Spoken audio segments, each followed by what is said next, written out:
You are listening to Trophy Whores with your hosts, Tricky Mick, Alex, IoT Nolan, Sid, and Ender Phoenix.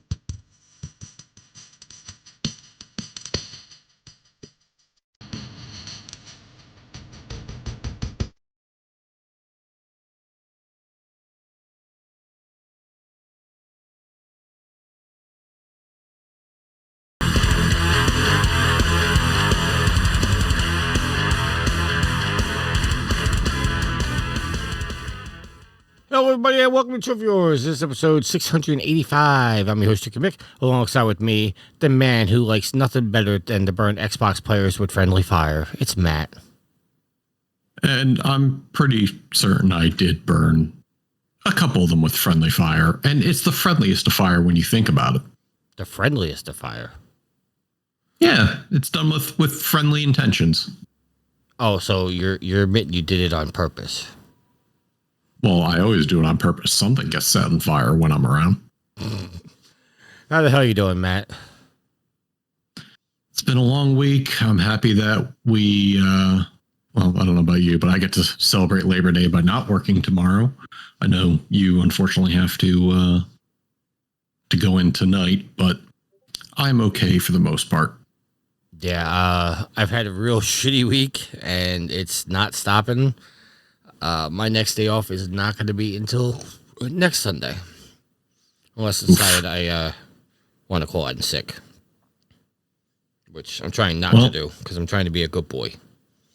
Well, again, if I'm sitting around tomorrow, I can always edit for you, make your day a little easier. Oh, no. I got to keep myself busy, otherwise, I'm going to sleep too much. And is that a bad thing? As somebody who hasn't been sleeping well recently, sleeping too much is a good thing. The problem is that I'm working different shifts. I either work at 5 a.m. to 1 p.m. or I work 11 p.m. to 7 a.m. So it's on the days where I have to switch the shifts. It's very tough to wake up at 3 o'clock in the morning, go to work, get home at like 1:30, 1:45, and then immediately have to go right back to sleep because I have to be back up at 9:30 to go back to work at 11 that night. And then I come home and like my brain's wired. It's like, oh, you should be up right now, and I can't sleep. I had a job like that. And it was when I was working retail, and we were on a rotating schedule. So the nice thing about it was a 4-week schedule, meaning if I counted out 12 weeks on a calendar, I know what my schedule for that week would be. But then they started changing things up, and they made it so that way you would do a clope-in, which means you'd go into work for 2, you'd work until 11 or whenever the store closed, and then you'd have to be back in the store for 5 a.m. the next morning. And it's just like, however long your commute is home, then you're like, all right, well, I'm kind of wired. Am I going to be able to get to sleep right away to get, 4 hours of sleep before you need to get up and prep and get back out to work? And that was a huge thing when I was leaving. And a lot of people were complaining. And that was definitely a contributing factor to the class action lawsuit about the positions we were in. And sure enough, after I left, things changed. But I remember that. It was a rough life. So I don't envy what you have to go through. Yeah, so, and I mean, I could have turned down, I worked last night, I'm working tonight, and I'm working Monday. And I could have turned down all 3 days, but the amount of money that I make just going in those 3 days, it would be insane for me to turn down. Absolutely insane. Yeah, no, so it's like absolutely. You get bang for your buck on your days. When I worked, there was no extra money. Right. Because you guys were not union or like we were considered exempt employees, meaning no overtime. Right. Oh wow. And even more, we were mandatory scheduled for 48 hours a week. It wasn't even like I am now, where my schedule is 40 hours a week. I work until I get the job done, which many times takes me over 40 hours. But at that position, it was, no, here's your schedule. It's 48 hours. I mean, were you salary or were you hourly employees? I was salary. So that was the purpose of being exempt. Yeah, okay. That makes sense then. And then the after and then the after lawsuit, after I left, they ended up changing the position where they were getting overtime, but they were still forced to work 48 hours a week, which, okay, good on them. I got out at the right time. See, we're stalling just for a little bit of time, just to try to get Alex in here. Alex is coming. He overslept a little bit, so he's going to get in here. What? Oh, there is Alex. But I see Channel 3 GG in there. And I know who's lurking in the channel, and they know exactly what we were going through. No, because back 20 years ago, when I was working at Pizza Hut, I routinely worked, like 10, 12-hour shifts. I mean, as you do. And I used to argue with people because what they would do is they would schedule you for 4 10-hour shifts. So you got your 40 hours. And they wouldn't pay you overtime. And I started arguing with them and saying, no, you have to pay us overtime. Like, we get 32 hours of straight pay, 8 hours at overtime. And they were arguing, no, you're not going 40 hours. But they were not understanding that the law states that if you work over 8 hours in a day, it's automatic overtime.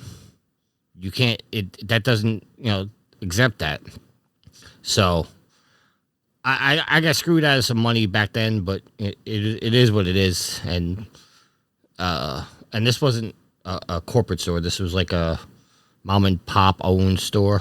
So they got away with it. But yeah, I used to argue with people all the time. A lot of people don't know that if you work more than 8 hours in a day, your 9th hour is overtime, regardless if you hit 40 hours for the week or not. It depends on your municipalities, your local laws. No, that's actually a federal law. I found that out. Interesting. I don't know. I haven't been in hourly position for over close to 20 years now. Well, I mean, technically, I'm in an hourly position, which is, it's weird to look at it that way because, like, the only time I get deducted money out of my check for not working is if I go what they call emergency. But if I call in sick, I still get my 40 hours. Because one of the perks of my job, which I'm not bragging about, is we get unlimited sick. So even if I call out sick, I still get the 40 hours. So I technically am an hourly employee, but I get a salary. Like, I can pretty much guarantee I had that money every week. Even more on that, it was when I worked for that company, I was with them for 5 years, and I was from an hourly position as a specialist, then became a manager.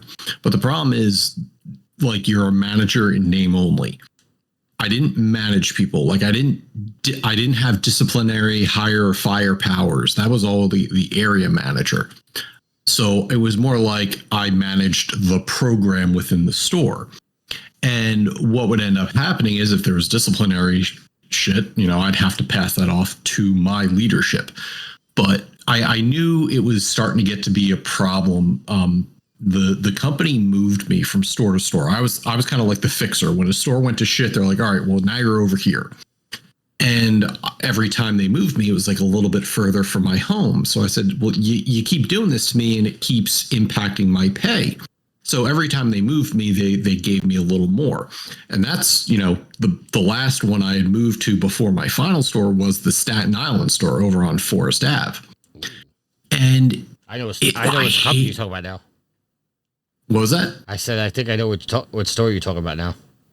Yeah, well, the issue is I went there, I did what I needed to, I fixed shit, I did all sorts of things, and then finally the store closest to my home ended up opening the position.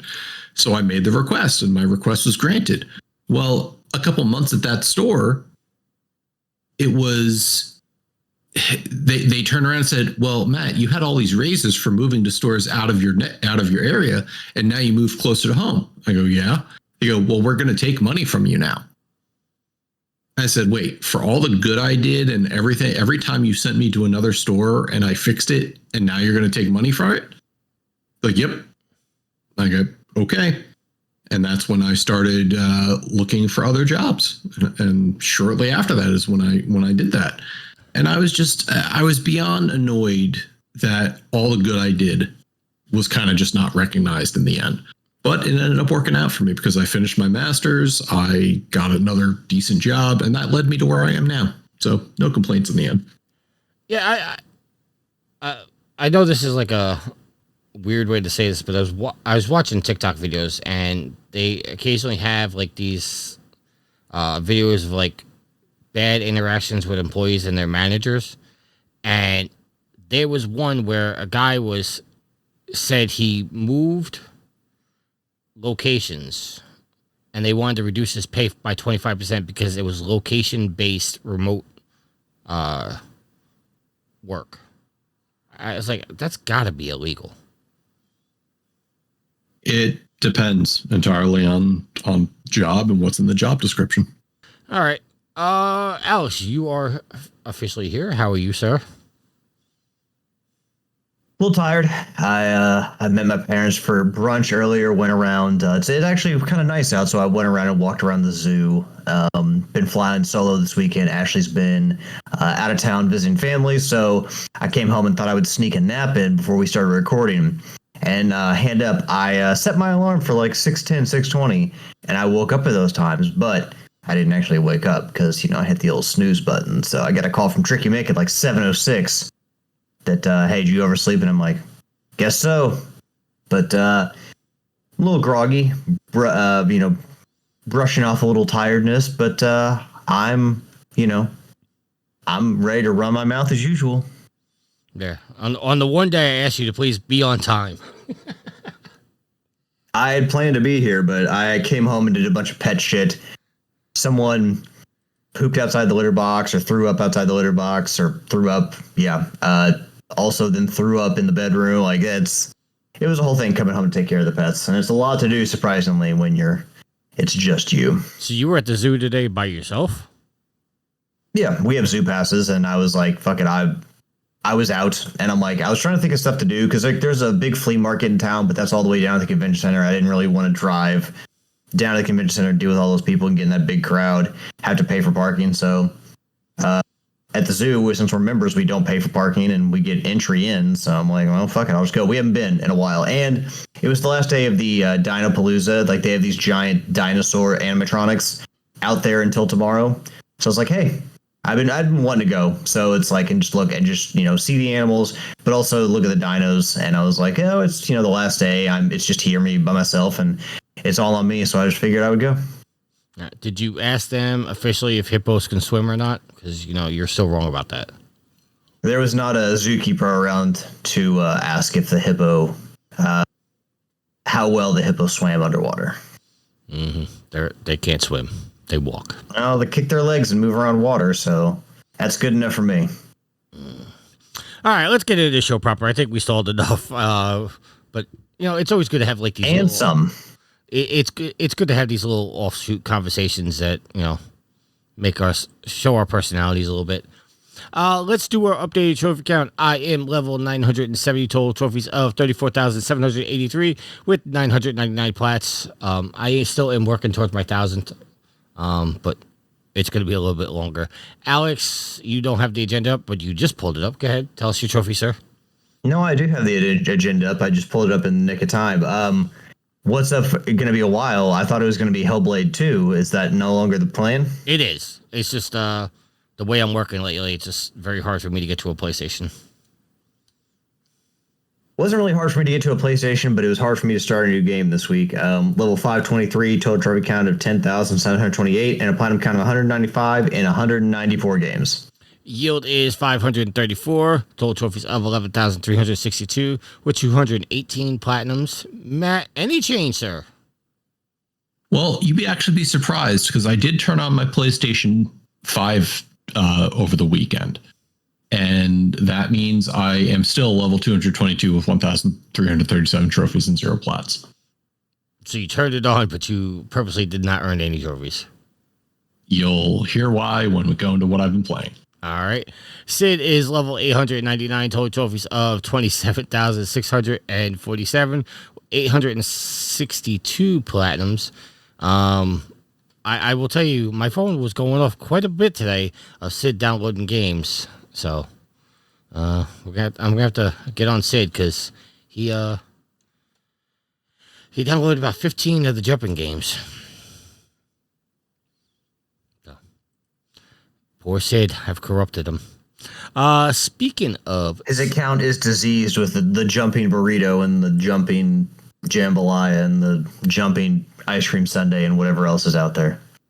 those are the ones he was getting, and he was racking them up. Oh no, There's no way there's a game called the jumping jambalaya. You know what? I wouldn't be surprised. The jumping. Hold on, got a space. Jumping. How do you spell jambalaya? JAMBALAYA.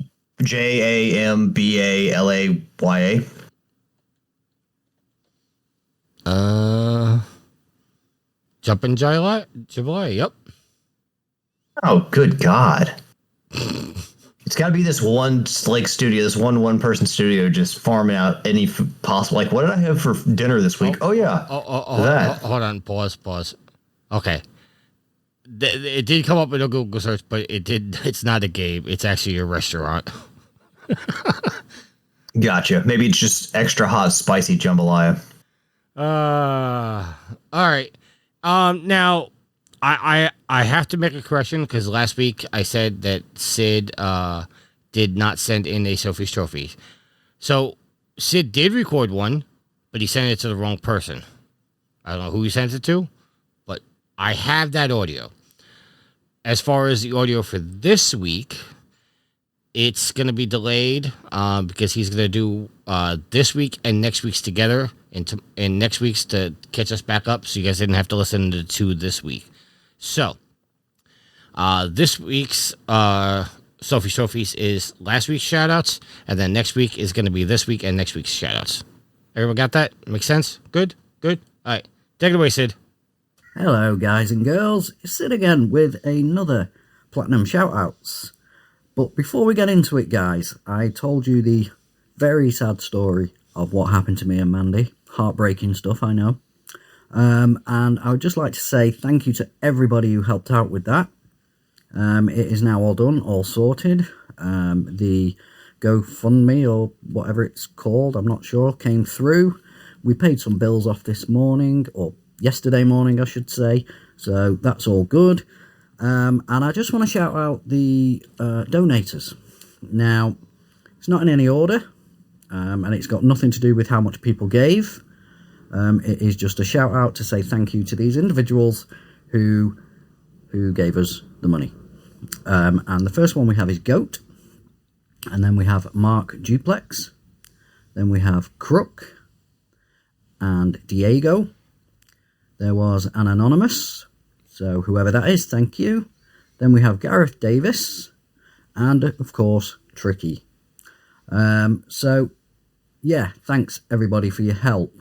The two main shout-outs are, of course, Tricky and Gareth, because they set it up and use the website to promote it. So that's that done. Hopefully that won't happen again, and we can all move on and just keep getting platinums like life is supposed to be. So, here are your platinum shout-outs for this week, guys. We have Rothlols with Balatro on the PS4. We have Gaz Davis 11, Halloween Pinball on the PS5. MZ Nitro, Finding America, The Great Lakes, PS5. I think they've already found America, so it's a bit of a misnomer, that one. Then we have Yield, which is Leica or Laker, Aged Through Blood on the PS4. Mr. TMNT84 with It Takes Two. Now, that is one of my favourite films ever. I love that film, and my wife was born in 1984, so there you go. I like his name. Pee-wee, Day of the Tentacle on the PS4, and Lego Harry Potter 1-4 on the PS4. Next we have The Grounded Gamer with It Takes Two on the PS5, Now, I'm just imagining that they played together, Mr. TMNT and the Grounded Gamer. That warms my heart, knowing that they had fun together. EDJ3DG, Mafia The Old Country, that is on the PS5. Psychonauts, Chess Knights Shinobi on the PS4. And Washateria on the PS5. And last but not least, guys, is Dodge Williams Spider-Man Remastered on the PS5. So that is it, guys. That is all of your Platinum shout-outs, but I would like to give me a massive Platinum shout-out because I put myself through one of the hardest games I've ever played recently today, and it's drained me, and I'm tired, and my wife, you know, she had to give me a massage and a back rub and everything just so I could get the tension out of how hard this game was. And that game was, guys, Bluey. Okay, I did it. I went through Bluey. Okay, mind numbing.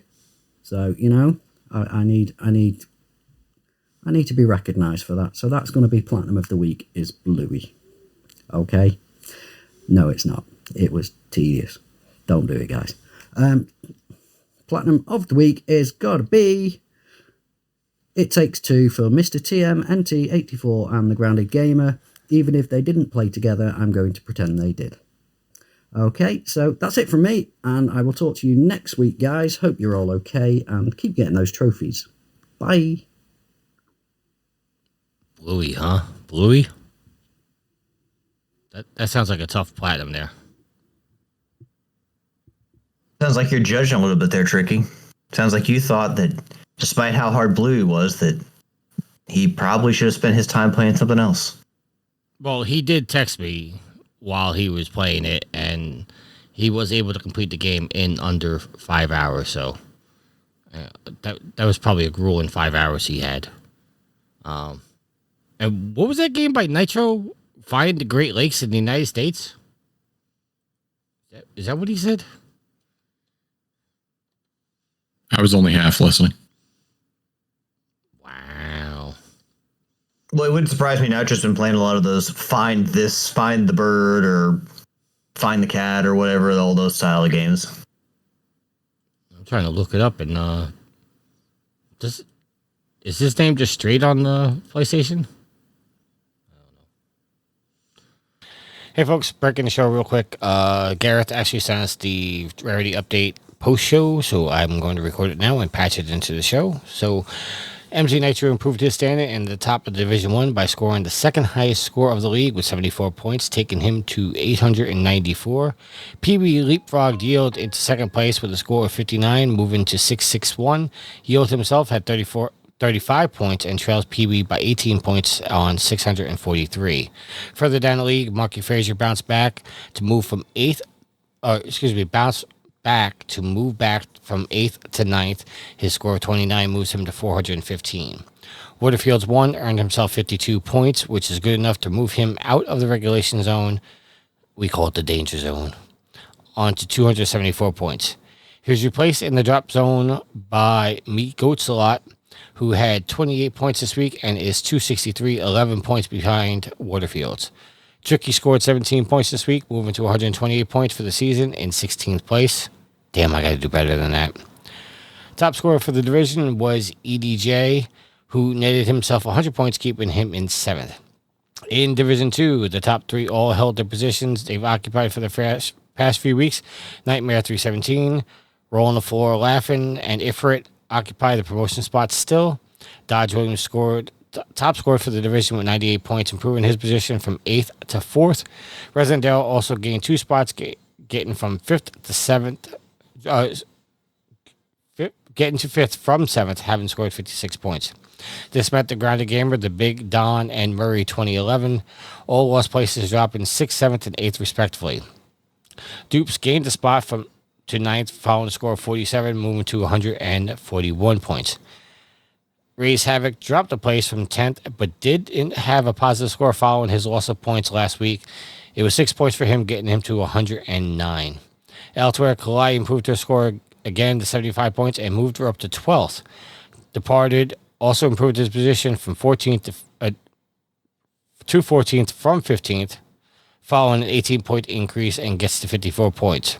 The rarest trophies of the week in reverse order. Waterfields 1 with Odd Messiah and Oddworld's New and Tasty at 4.05%. Market Phaser with a combo Van Gogh in Tetris Effect at 3.98%. EDJ with Catfight and Injustice 2 at 2.41%. Yield with the Victory for the Empire at 1.13%. And Nitro at 0.99% with the Seasons, Star Pilot, and Star Wars Squadrons. All right, back to the show. I'll have to look it up later. All right, getting us back on track. I forgot where the agenda. I put the agenda. I have too many windows open. Somebody help me. There it goes. We did the rarity. Yul's not here. We don't have a rarity update. Let me message Gareth and see if he has one real quick. While we're doing that, well, let's do a little out of order here. Let's go to what we're playing. Alex, we'll start with you. What have you been playing, sir? Dang. Well, you probably thought I'd get on here and talk about how I played Gears of War for the first time ever, and I have not, because I still haven't bought it.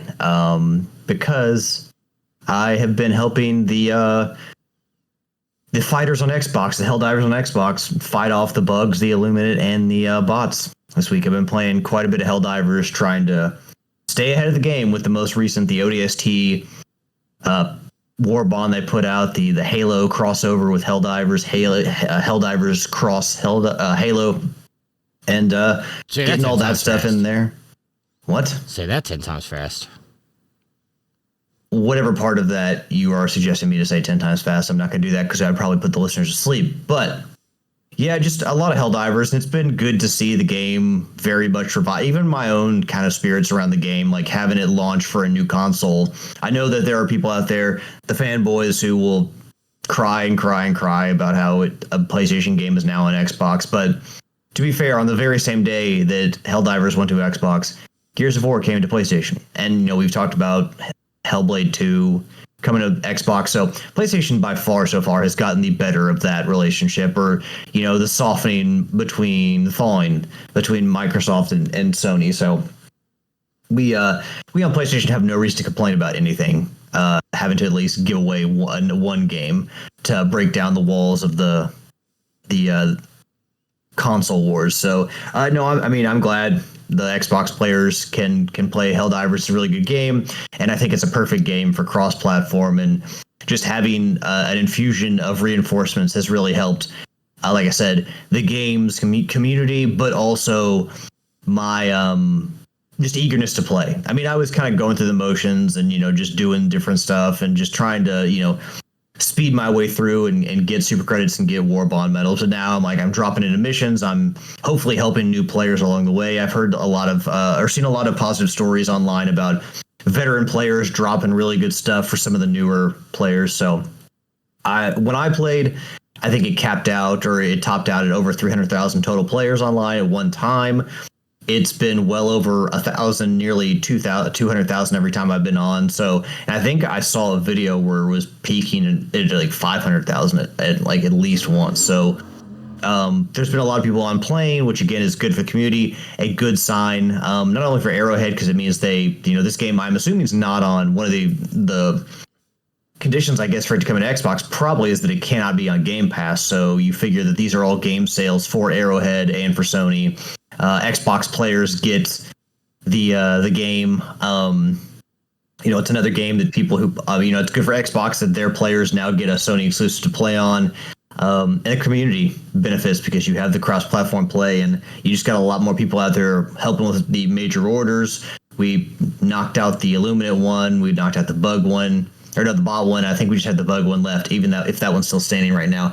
I think we had to do 6 billion of some billion number of kills for each faction. So we had a lot to do, and the Xbox reinforcements definitely help with that. So most of my time has been spent there, also trying to finish the season strong in Rocket League. I want to get to level 121 in the Rocket Pass to get the Crimson Hellfire goal score. But I'm on what? I'm maybe 8 away. So I'm closing in there, but just didn't jump into Gears of War like I thought I would this week. Just trying to finish the seasons out strong in what I've been playing recently. So, yeah, that's all I've been playing this week is Rocket League and Helldivers. So you're trying to help the Xbox players. Matt's trying to kill them. Matt, what are you doing? I'm trying. Matt, what are you doing? He's giving them friendly fire. Matt, we just got reinforcements, Matt. Yeah, and I'm teaching them very important life lessons.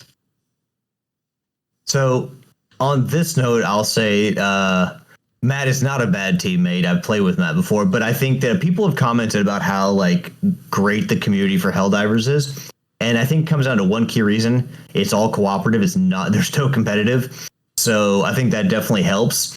Because I think there's only been one time when I kicked a player out for being a jackwagon, and that's because he was throwing, or they, I should say, were throwing mines all over the fucking launch, like the extraction pad, and make it wasn't ones that were blowing up. It was the ones that would blow up, but they were like the freeze time ones or the stasis ones. I don't know exactly which ones those are called. EMP. Yeah, fuck the EMP shit. ones.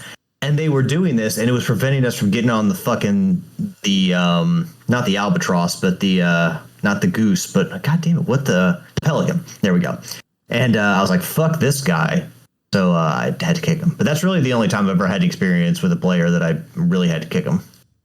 Stop fucking around so much. You can fuck around a little bit, but if you're fucking around to that degree, I got to kick you. Couldn't you just kill them instead?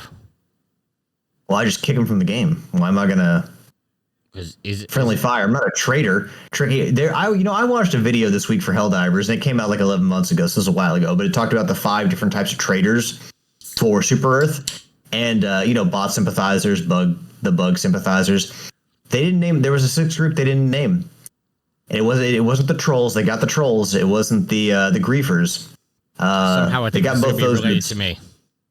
It was the tricky mix. The people who don't pick up a gun to defend Super Earth at all.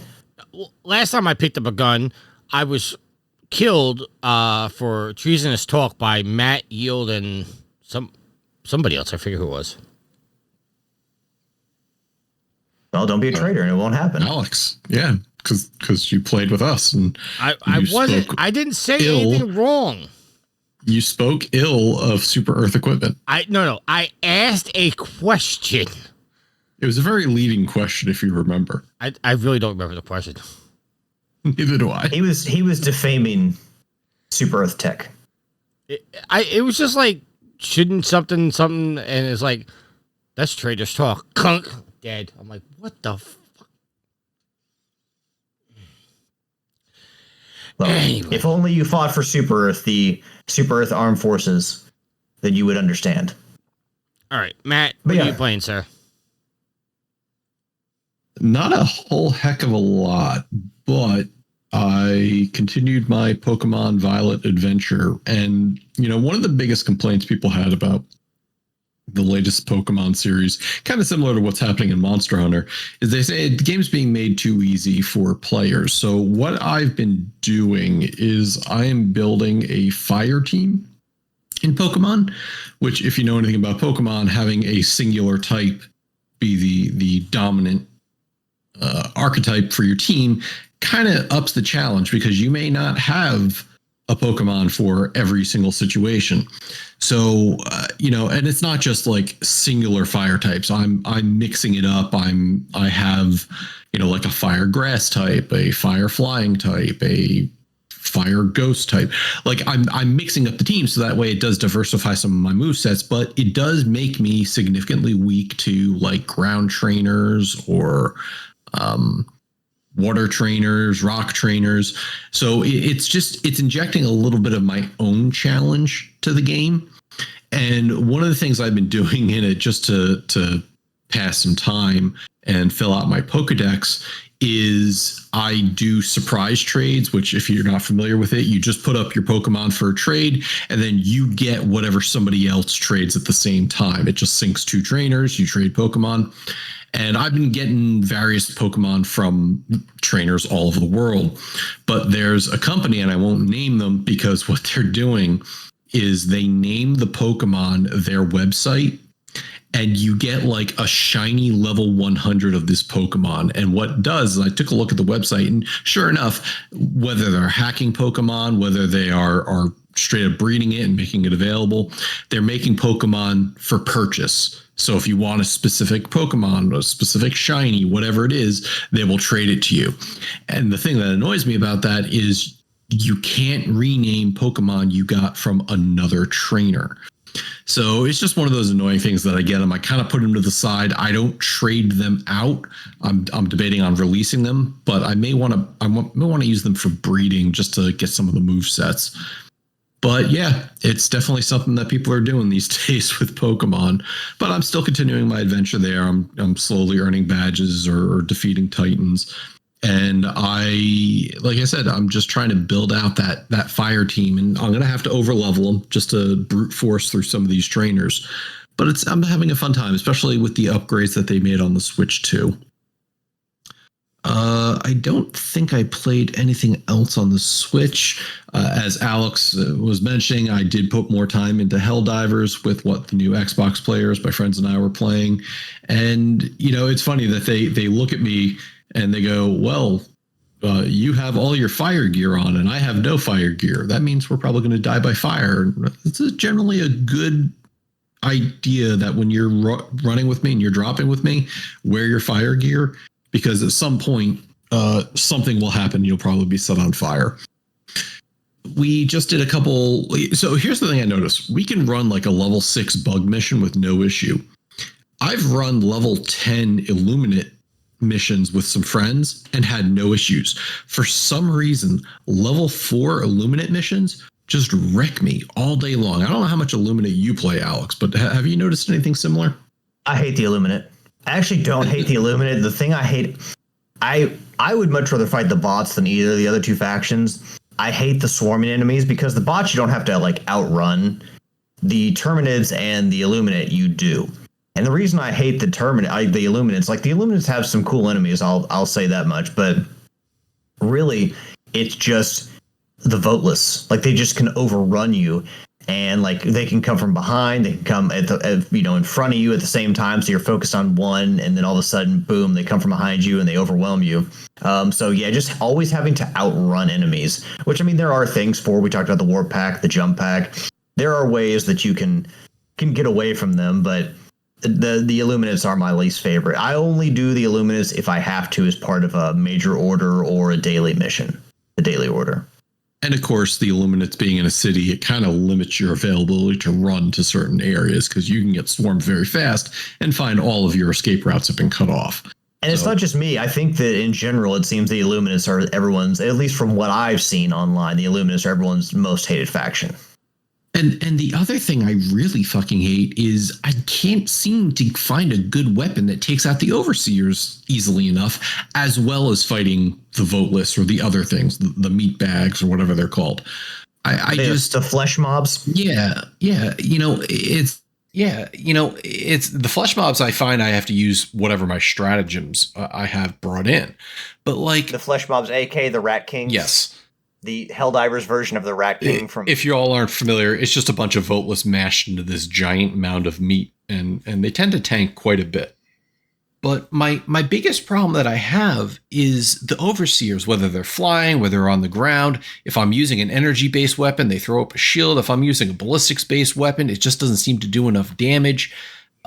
So I'm looking forward to the next Warbond that has that fire assault rifle, because I'm hoping maybe the fire damage that's the Coyote. Yes, I'm hoping that I get something out of it to be able to take down Overseers a little bit quicker, because they really are the ones that wreck me. I know this is bias, but generally when I'm using if I'm using the Crisper, the Voteless are usually not a problem for me. I can burn them down literally quick enough. It's just the Overseers are plicking away at me, throwing grenades, just smashing me. And then even more so, the new Stingrays, the flying ship that just suddenly pops up out of nowhere. There's nothing I usually carry that can take them down fast enough. Yeah, you got to watch I just usually watch the ground on those, and when that blue wave comes across the ground, I just get the hell out of the way. I can never seem to get out of the way quick enough. You got to dive, man. I do. One I good still thing die. I will say about the Coyote is it's got medium armor penetration, which is the same thing the Jar 5 Dominator has, which I've been using since pretty much the beginning of the game, since I got it. So I might actually switch over to the Coyote, because we all know how powerful fire is in the game when it comes to fighting the enemies. Wait, is the new Warbond out? No, it comes out the 4th or the 6th. I feel like it comes out relatively soon. It's coming out this week, I think, sometime. Good. Yeah, because I mean the 6th is Friday, so it'd be sometime this Okay. week. But because the new update where we're going to the terminated homes, the terminated planets that have been terraformed Yes. for a while, and we go down into the bug holes and the tunnels. That's where that So if you thought releases. I think the 2nd is when that releases. I'll have to check my dates, but if you thought we were Starship Troopers in before, well, you ain't seen nothing yet. Especially since it adds like an element of survival horror, because like you're down in tunnels, you'll need flashlights, it's dark. I'm interested to see how all that new gameplay works out, because I'm not a huge fan of the city stuff. I much prefer being out on the planets and roaming around on planet side, just not being around all the tall buildings. The city stuff just isn't for me. But going to the terminated homes and taking the fight to them and going to tunnels, I'm interested to see how that plays out. Because think about it, you can't use stratagems. You can't call down for Super Earth or from the Super Destroyer if you're underneath ground. You have to find pockets where there is no ceiling to be able to call in, reinforcements or refills on ammo and stuff like that, supplies. So the new Warbond, though, I will say there is a missile silo. So you'll shoot down a missile silo, you'll put in coordinates, and then that missile will shoot off, kind of like a 500K, and just destroy an entire area of the map, which will be really cool to play around with.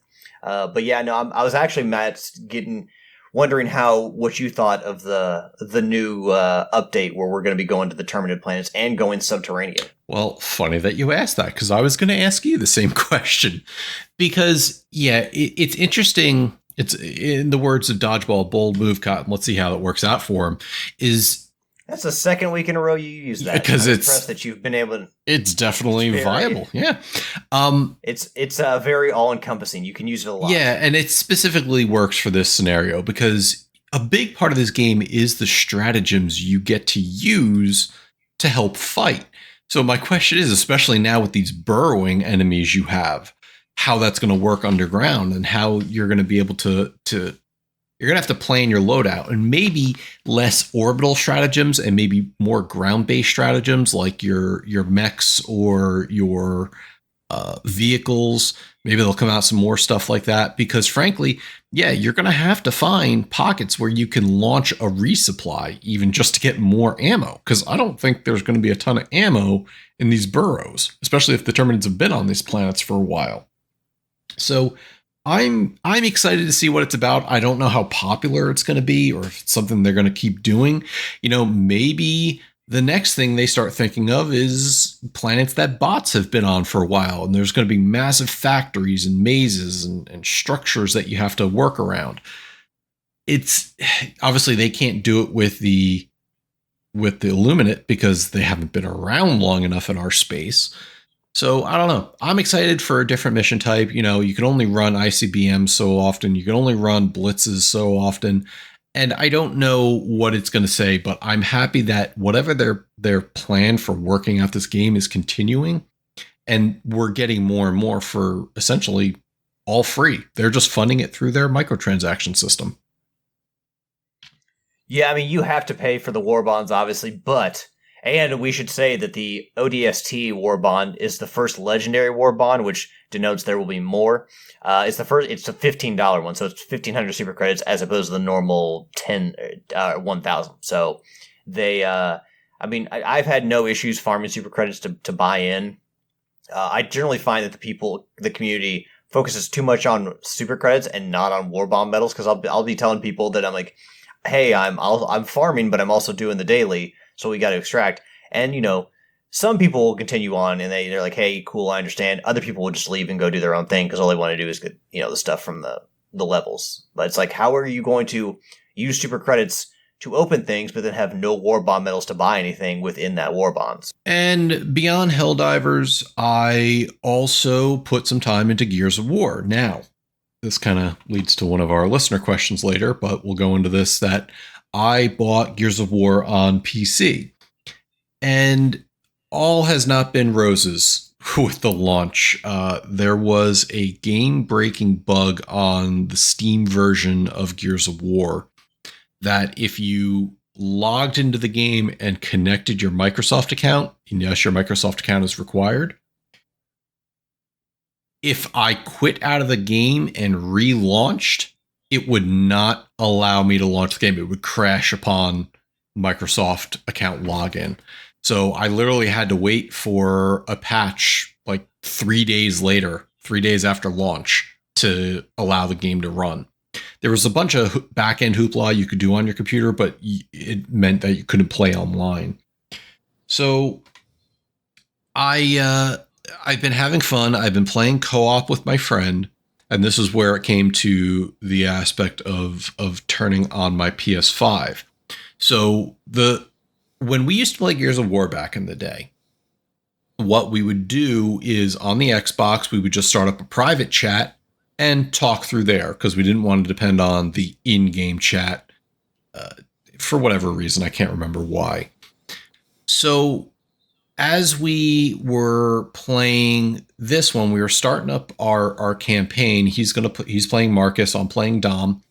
And what was happening was his voice was coming through my TV, which the game is loud. I'd have difficulty hearing him if he's talking. So then I would try messing with my sound settings, figuring out what to do as far as getting his voice into my headset, but not through the TV. I still want the TV to have the sound.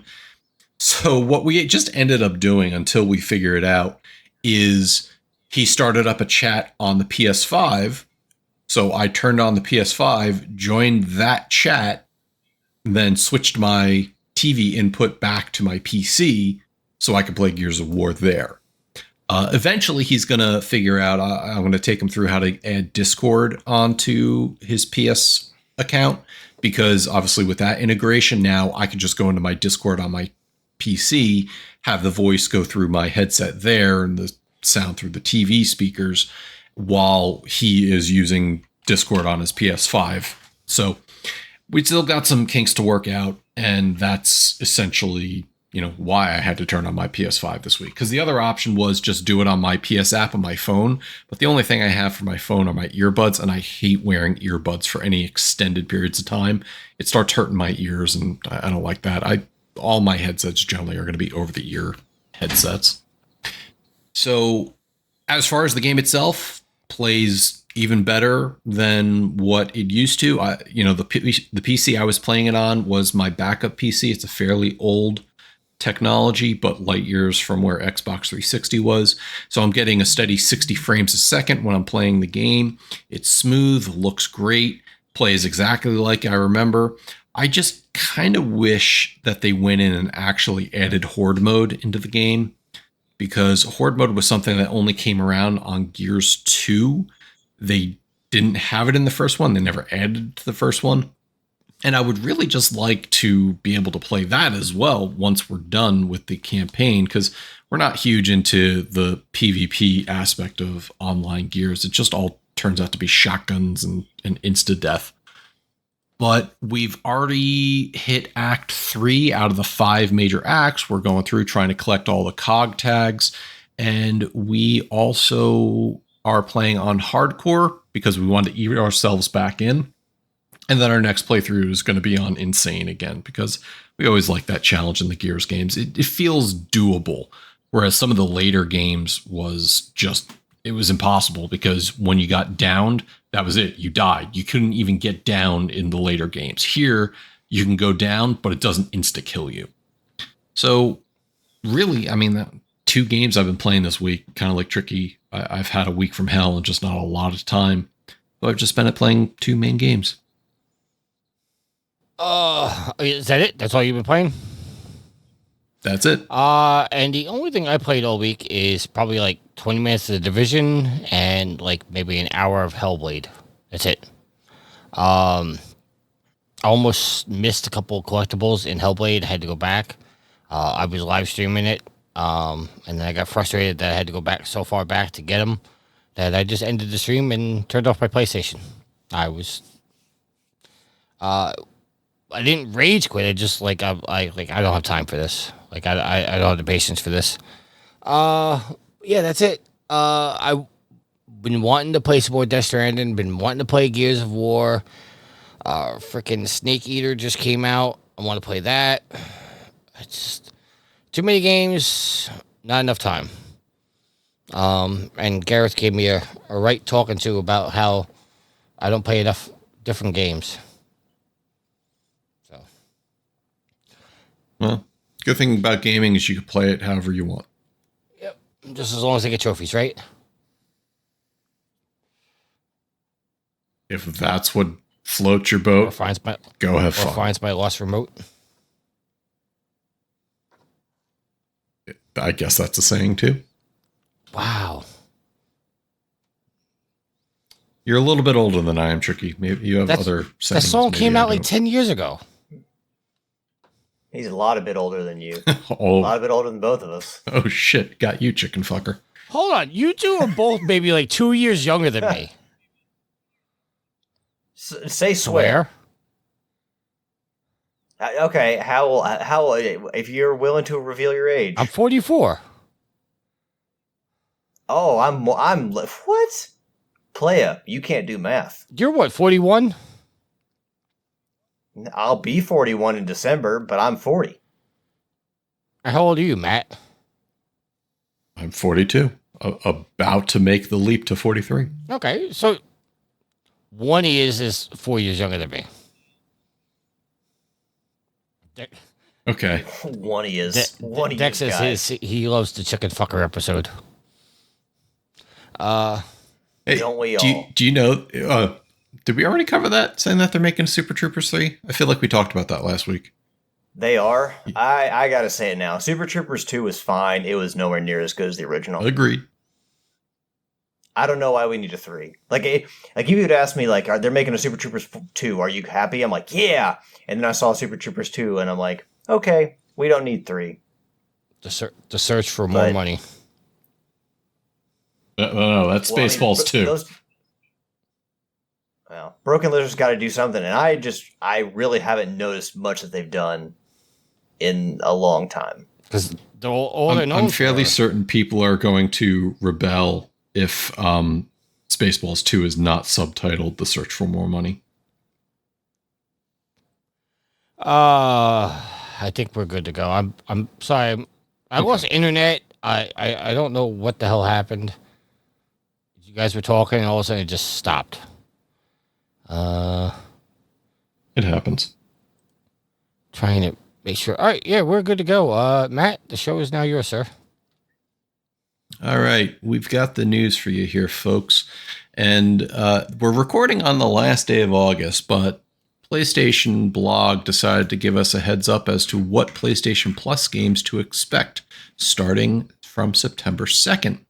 And in the continuation of Microsoft bringing games to PlayStation, though I think this has been available for a while, it's just now on PlayStation Plus, is Psychonauts 2. And then you're also getting the darling indie hit Stardew Valley. And then a game called Viewfinder, which is the PS5 offering. And it'll use an instant camera to challenge perception. This kind of sounds like a game that came out a while called Superliminal, where your ability to solve puzzles is based on like your camera angle. So I don't know. I never beat the first Psychonauts. I played a bunch of Stardew Valley, and Viewfinder sounds a little bit like Superliminal. Tricky, anything of these doing it for you? No, they're all shit games. Wow. Alex? Wow, What a piece of I trash was you expecting are. What an absolute piece of I trash was expecting you a are. faster response from Alex. That was a troll, Alex. I hope so, because someone's coming to bury you alive. Now, someone from the community is going to eat you alive, not just me. No, Psychonauts 2, I got the Platinum Trophy in, so I played through it. Really good game. I mean, I enjoyed the first one as well. I could look past all the faults with the meat circus and whatnot. But, yeah, just the creativity and that goes into those games, the character work, the writing, and even the gameplay. The gameplay is a lot of fun. So I mean, I love the Psychonauts games, and Psychonauts 2 is a lot of fun. So that was a big old success, at least in my eyes, for Microsoft and Double Fine. But I mean, Stardew Valley, I'm not really one to get into the sim cozy farming game. So no, nothing against it. I think that, this is a really good month. Like I said, great game in Psychonauts 2. Stardew Valley is incredibly popular. So, I mean, I think it's a good month. It's just nothing that I'm really going to sit down and play, especially since I actually have the opportunity now, like, whether I want to go Senua or, Marcus Phoenix, like, I've got good options to play, and I really want to start one of those games before I actually do anything else. And I feel like since the number of people playing Gears of War is higher now than it's probably ever going to be again, I think it behooves me to start with Gears of War before I play Hellblade 2. Okay. Yeah, and again, you got various games. Stardew Valley is one of those games that just lasts forever, so you're probably better for not getting into it. And, there is some level of combat that's in the game. It's not all farming and who you're going to marry, but it's still a lot of a game. And I don't blame you for not getting involved, but they keep adding additional collaborations. And the developer came out and said, yeah, I don't make paid collaborations because I want people to enjoy the game for what it is. And he's obviously reaping the sales of it even to this day. This game has been out for over a decade now at this point, and people are still buying it, which speaks to the game. As I said, Psychonauts 2, I would never play it without beating Psychonauts 1, so probably never going to get to it. And Viewfinder, again, I didn't pay for Superliminal, so I'm probably not going to pay for this one. Next article comes from the callofduty.com blog. And this I want to bring into more of like a discussion piece. How have you guys felt about the, I'm not going to say the monetization of Call of Duty, but compared to what Call of Duty was to what it is now, as far as the skins and the costumes and things like that, what do you think about the aspect that Call of Duty said, we hear you, we're kind of done with these weird skins and immersion breaking cosmetics? You mean like the WWE Alex? superstars that are running around for Dansk? Yeah, well, it's not just WWE superstars, but like a Nicki Minaj skin and other Yeah. Art the Clown shit. I don't even know if Art the Clown is in the game. They got Rey Mysterio running around with a machine gun mowing down people. Yeah, that's really Call of Duty. I just think they were chasing the Fortnite trend. Here you go. Dex says he's watching this stream while he's running COD as Beavis. All right. Well, Dex, then you let us know what you think about this. But the fact is that Activision is saying we're kind of going to be done with these immersion breaking skins moving forward. Alex, I know you're not super into COD, but what do you think about this concept? I'm into eating fried cod as in fish and chips. I'm definitely not into cod as in cod blops or ghost or whatever. Not a fan of the Call of Duty. But at some point, you have to recognize that they're going to try to make money any way they can. I mean, to constantly get a return on investment, to answer to Microsoft, answer to shareholders, just selling the game to somebody is no longer enough. You got to find ways to, because at some point, your audience is going to peak. It has to. And even if you still make a ton of money, you're going to want to try to make extra money. And, part of making that extra money is extra purchases, and that's in goofy skins and, like Matt said, immersion breaking characters. Although I gotta say, as a fan of Beavis and Butthead, I think that inclusion there, that marriage of Beavis and Butthead and Call of Duty is fantastic. But I almost wish they would do a couch gag where they would do, like, instead of Beavis and Butthead narrating or talking over a music video, they would do like a round of Call of Duty, them playing and them commenting on everything that goes on. But I digress. No, I mean, it's that kind of stuff really in a game that goes for like realism and warfare. It really doesn't belong in there. It's just a sign that they're trying to sell you more stuff, and they're trying to squeeze as much money as they can. So I'm surprised that they are admitting that they're done with it, but also they may have looked at it and said we've gotten too many complaints from people, or we're just not making enough money off this to make it worth it. I don't know what it is, but it's better for the players if they take that stuff out, despite the fact that it's may lead to some moments of hilarity with characters like Beavis and Butthead running around. And to be clear, just to make sure everybody understands, it's not that they're discontinuing skins. It's that the Black Ops 6 operator and weapon content and operator skins will not carry forward into Black Ops 7. And there's a little bit of a buyer beware here in this case. And again, telling you in this digital apocalypse that we are now, that things you buy may not carry forward into other games. But so hold on, Matt. So stuff like the Beavis and Butthead stuff will continue. But you're not going to be able to play them in the next game. Well, yeah, it seems like based off of their blog is that Black Ops 7 is kind of going to start being more realistic with their skins and not necessarily throwing a Beavis and Butthead in there because they want to make money. It's they want it to be real, immersive, intense, and it's a matter of everything that they had before is going to stay where it was. They're not going to let you bring those absurdities forward because they wanted to, again, keep this realism. I think it fits in a place like Fortnite because Fortnite tends to be a little more fantastical than down-to-earth military shooter. But it's like your Super Smash Brothers, like bring everybody. Exactly.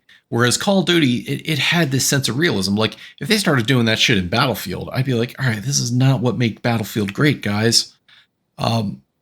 Dex did respond, said it depends on the skin, who it is. Like Beavis and Butthead, he's down. Otherwise, not so much. And it's also the price point for these skins over here. It's like $30 to get in on a premium skin because you have to buy the points pack. And that's another thing is like these skins cost the total of some games themselves. You could buy like 3 copies of Stardew Valley and play it with your friends as opposed to what one skin gets you in an Activision game. It goes back to our comments about microtransactions versus macro transactions. And yeah, I mean, you think Beavis and Butthead, they were just trying to get to the Guar concert and they ended up in a war zone. And Matt, you touched on something, and I don't mean to take the mic away from you, but I just feel like this is the most appropriate time to mention it.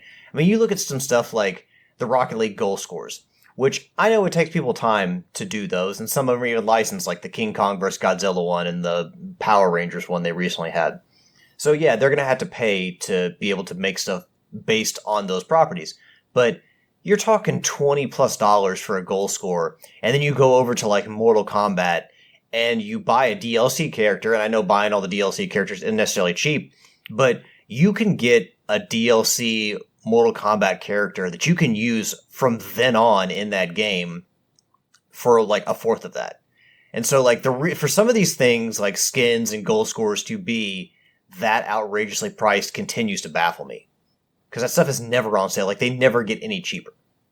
And think of something like Mortal Kombat, like the example you're bringing up is you pay money and you get a fatality, something that doesn't affect the game, but maybe brings you a little bit more joy by doing a specific fatality that you like when you are good enough to win the match.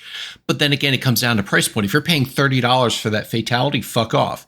If you're paying, $2, $3, I'm more prone to be able to want to spend that. Now, I know it takes developers time and effort to develop this, the artists, the programming, the balancing to make sure that the game doesn't break when you do this fatality. But and back in the day when you were like, oh, well, I'm okay with spending money as long as it's cosmetic and doesn't affect the game. Well, you're now blending this to say, all right, you buy a $30 cosmetic. It doesn't necessarily break the game or doesn't affect the game, except when you're wearing a clown costume in the middle of a war zone. You're like, yep, I can see the guy over there. It's blatant with his red hair and white face and red ball nose. It just breaks that immersion. It does, but also, I mean, you talk about all the work that goes into these expensive things, and you got to think like all the balancing that went into adding Super Smash Bros. DLC characters for Ultimate, and they were far cheaper than anything. I think maybe they were $7 or something, but far cheaper than some of this stuff, and they had to go through the same development, same animations, same balancing. In a lot of ways, more balancing because Super Smash Bros. Platform brawler is party game. You got to make sure the characters are as balanced as they can be. Although that's going to be impossible. But so, I mean, when other people are doing it for like a third the price you are, there's no excuse for making this stuff this expensive. It's just pure greed. And again, you've talked about this in the past, and Dex really just put this where I was going with this. I didn't even see it before I started, but he asked, wouldn't you net more people, say, for a fatality in a lower price point than overpricing it and limiting it to who can afford? Again, if you lower the price on these digital goods where there's no actual stock restrictions, I think you'd have a lot more sales to make up for people who don't buy because it's such an expensive price point.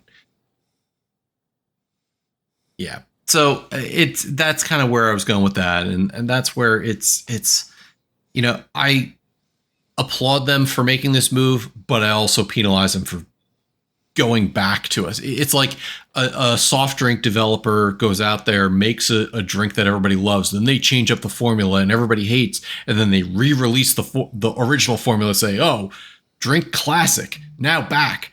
And now they're reaping sales in again because people are buying into the hype and marketing, and it just pisses me off. So, Tricky, anything else on the entire aspect of Activision doing away with their old skins and maybe keeping new CODs more realistic? I couldn't care less about Call of Duty, honestly. All right, moving on. What you could care about is Sony making it easier to refund your games. Yes, Dex, new Coke theory. Sony finally makes the PlayStation refund process easier, coming from Eurogamer.net, whereas before you'd have to go in, use an online assistant, a chatbot, negotiate a refund. Now you can just go into your website, the PlayStation website or app, and you navigate to the PlayStation Store and select the three dots in the top right corner to access transaction history, and from there you should be able to select your past purchases and request a refund. Simple as that, like 3 steps. Something Steam has been doing for, almost a decade now. Good job catching up to times, PlayStation. Tricky, your thoughts? Anything that makes it easier, but Sony still does make the process a pain in the ass. Somehow I think this is going to backfire and it's not going to work as intended. Okay. Alex, you see yourself using this? You know why they make it a pain in the ass, They want your right? money. Well, they don't want you to want to go through the process. That's why they do that. They're like, hey, if we make you jump through more hoops or make it harder, you'll eventually just give up and just throw your hands in the air like you just don't care. No, sorry, Matt. They're using some kind of chatbot now. It was a chatbot before. Oh, they're killing it. Okay, yeah.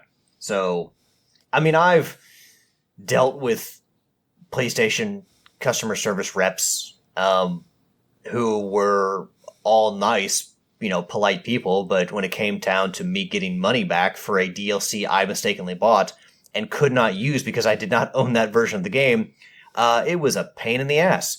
So I don't care how, whether I'm talking to a chatbot or not, Sony has to loosen their policies around refunds when it comes to digital products. That's really what it's going to come down to. It's going to be a policy change and not just like, hey, we're not using chatbots anymore. Okay. I mean, you have to, I realize there are restrictions on physical media and returning physical media, but like just simply buying a piece of digital media and then not being able to return it, or making you go through a whole grindhouse with barely, the clothes on your back once you're done. There has to be a little bit more leniency in that. That's really where it's gonna help, is with, if you're gonna sell us these digital games, you have to be willing to do some refunds at some point because it's a good that we're purchasing, and if for some reason there's an issue with it, you have to be more understanding when it comes to that kind of stuff. And I feel like Sony is still trying to figure that out. When Steam has returns, the the Epic Store has returns. I don't think Sony has quite figured it out. So I don't know how well this is going to improve the situation, but we'll give Sony a chance. Okay. And like I said, they're kind of behind the times as it relates to Steam. Steam, it's kind of like the Epic Store, where Epic Store launches without things Steam's been doing for years.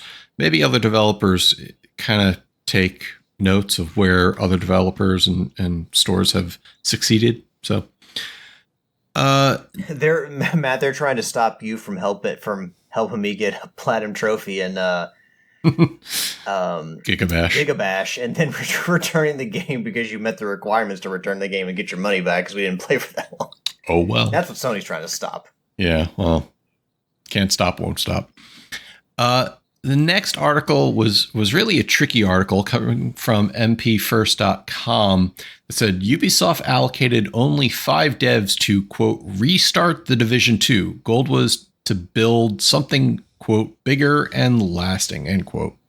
So basically this article is just talking about that the restart of Division 2 is only done by a handful of developers, and here we are going into the Division 2 New Year 7 roadmap, and that they didn't want to resurrect the game to see it sunset again, that they had to take the game in a bigger, better direction. So we'll leave Tricky, unless Alex, you absolutely wanted to talk about the Division 2. Tricky, how do you feel? I absolutely do not want to talk about the Division 2. Well, I'd like to give Tricky a soapbox for 5 minutes. Or what was? I'd rather be playing Psychonauts 2 than Division 2. Who is the? That's just me. Who is the wrestler that said I'll give you like 3 minutes or 2 minutes? Nobody. I thought there was a wrestler that would said, "Oh, this will only take about like 2 minutes." So I'm trying to give Tricky time to talk about the Division 2. Tricky, because I don't get much time. I let you guys go on and on about Helldivers. Oh, wait a minute. What are you talking about? It's what we've been playing. We let you talk freely about what you've been playing. That was just another part of that segment. What do you mean you let us? There was a whole what was it last week where there was a whole Division 2 topic, or the week before? Come on now. Yeah, he wasn't here for that week. And yes, he was. He was. Last time he talked about Division 2, he was on the podcast, and it was recently. If you're talking about last week, when I spent 2 minutes telling you about the Gamescom announcement, that wasn't even a topic in the agenda. Oh, hold on. Let me. All right. No, not important. We're on a time budget tonight. We are. Tricky, just go on. Keep it within reason. Yeah. I think this speaks volumes about the game. I mean, the fact that 5 people were able to resurrect this and bring it back, and now there's a whole team dedicated to it. And they also have another whole team dedicated to making Division 3, which I arguably say is probably 3, 4, maybe even 5 years out. But yeah, this was supposed to end after, I think, year 4. Year 4, they were done with everything. And they just, like the article said, they sent 5 people in just to make it so it lasts, like that people didn't get bored and whatnot. And they looked at the numbers of everybody playing, and it was the numbers were still up there. So they started making content just to see if there was to gauge interest. And yeah, it showed that there were still people playing this game. People still love this game. And now, not only are we getting a year 7, we're getting a year 8. We're just starting the second chapter or the second season of year 7. They're already playing for year 8. They just announced, like I told you guys last week, the new Survivors mode, which was a new take on survival from the first game that everybody's been wanting back. We don't have any information on Survivors yet, other than the name. Although, I think I said this last week, but the main developer of Survivors said that there's a clue to a big change in the name, which I don't know what you can gather from Survivors. But yeah, I'm really looking forward to this. Love this game, obviously, because I've play it all the time. I think I have over 2,000 hours in it now. But yeah, I'm very looking forward to this. There's nothing else I could say. I mean, they've done this with a couple games. As the article says, like Rainbow Six Siege was floundering. That's made a comeback. For Honor, same thing. That was floundering, made a comeback.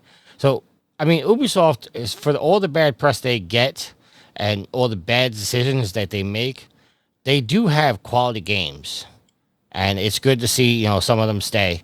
I would not be surprised if Phoenix Rising does make a comeback of some sort. So, I would love that.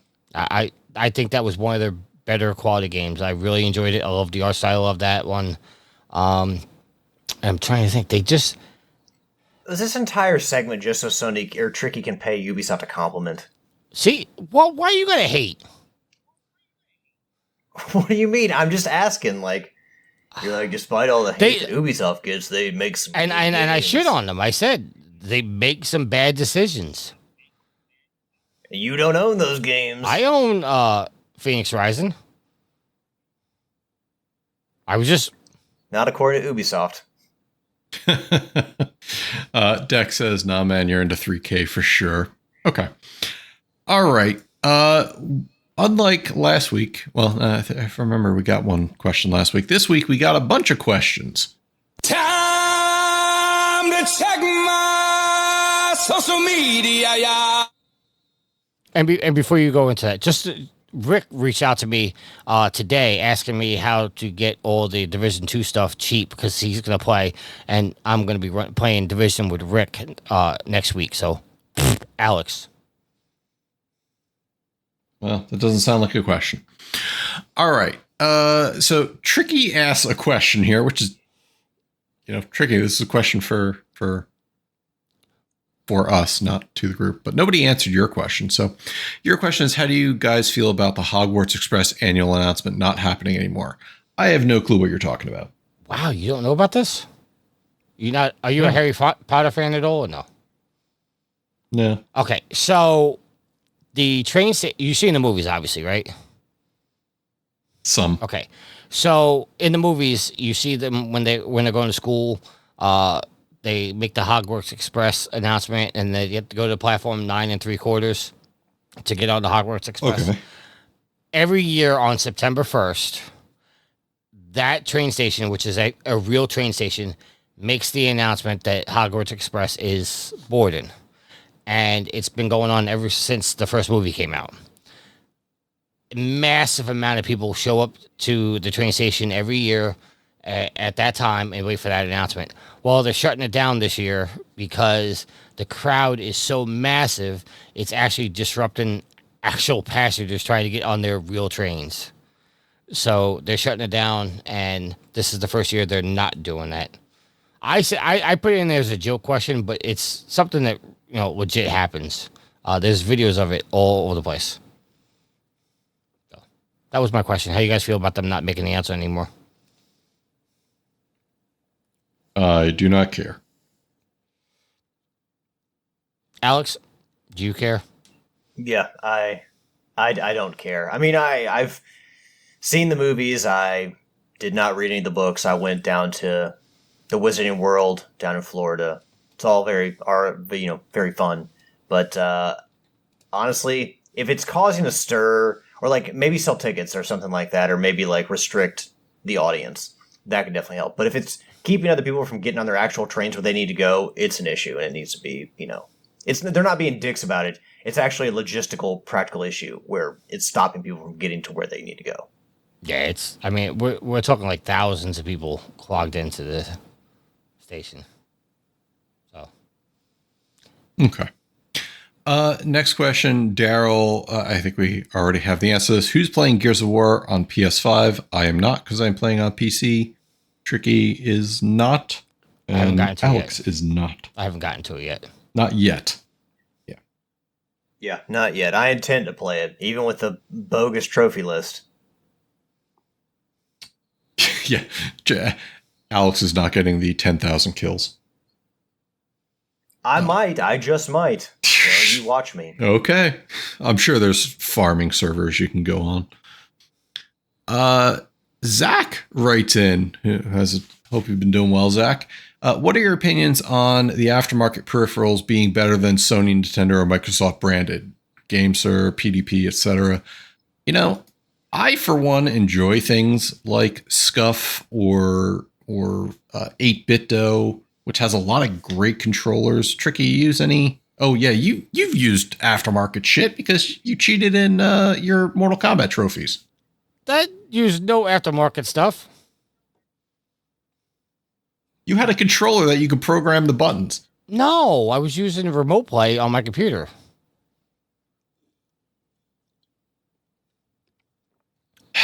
Okay. Have you used any third-party peripherals? I did used to use Scuff until they screwed me over. I bought a controller from them years ago. It got sent to my house, never showed up. A porch pirate must have stolen it or something like that. Reported to Scuff, blah, blah, blah. And they wound up refunding my money. Then I got a Scuff controller as a Secret Santa present. And I was like, cool, I got a present. Used the Scuff, and then all of a sudden I started getting stick drift. Contacted them because it was out of warranty, sent them the money to replace it, sent them the controller, and then they emailed me back going, hi, this is the controller that you reported as stolen. So apparently my porch pirate was also my Secret Santa. So they kept the controller and kept my refund, my repair money. So fuck Scuff. But yeah, I used to like Scuff because of the back pedals. The one I had, which was the PS5 one, it was good. I did like the feel of it, but now I just use the Sony Pro controller, and I absolutely love it. I'm actually thinking about buying a second one. Okay. Alex? Oh, sorry. I was actually looking up our topic of the week and looking at games that I could answer for that. What is the question? What have you done third-party peripherals that you like better than primary? No, I typically just go with for the Switch, because I hate the Joy-Con so much, I bought some third-party stuff from them, but it was nothing, completely outstanding that I need to shout out. Generally, the PlayStation stuff, the PlayStation controllers are pretty reliable, so I usually just buy Sony branded stuff from that, first-party stuff for PlayStation. Okay. Next question. Let's see which one. I guess we want to get controversial. Joe Priestley writes in, complaining about the end of the console wars leading to the end of video game industry as we know it. It says there's less games coming out now of quality, and they are asking for more, and I assume it means money. While it's great that Xbox games are selling on Microsoft, it just proves that one audience is conditioned to pay for their games while the other is not. With no war or competition and everyone sharing games, will this lead to the end of gaming as we know it? I think the key to that answer is the question that you said, the end of gaming as we know it. Yes, but the end of gaming as we know it has been happening for decades now. There's always been iterations and changes, and with every new console generation, gaming changes a little bit. So yes, I will say the end of gaming as we know it. It's just going to morph into something else. Tricky? I totally agree with your answer. There's nothing else Alex? I can add to that.